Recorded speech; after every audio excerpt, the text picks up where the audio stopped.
Hello again. The thumbnail to this video shows the Lord Chancellor, who is also the Deputy Prime Minister, on the election trail last year. It is, of course, the one and only David Lammy. He visited a Muslim community centre in Tottenham whose members were pleased to support him.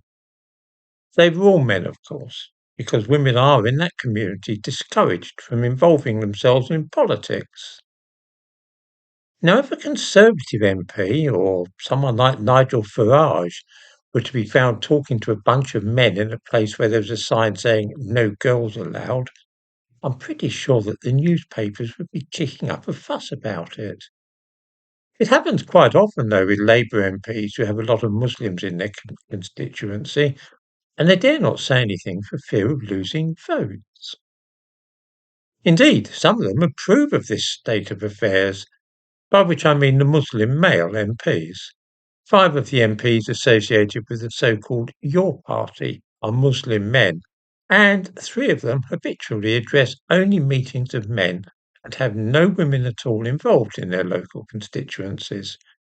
This is hardly surprising because they are Islamists who follow strictly the various rules and guidance laid down in the Quran and the Hadith.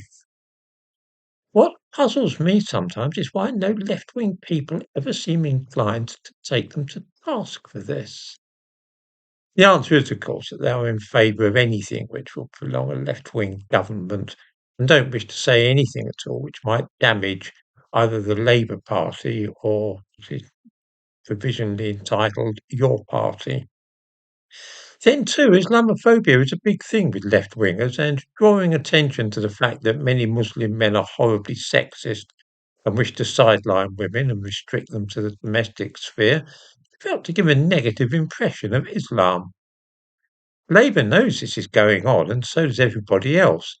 But since the Muslim vote is so vital, there is no incentive to tackle this particular problem.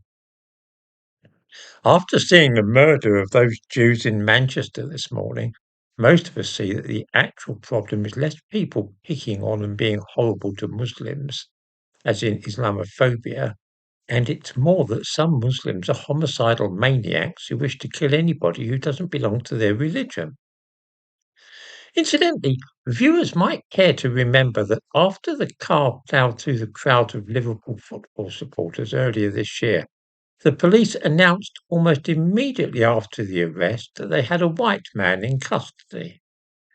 We were told at the time that from now on ethnicity would be given swiftly after such incidents.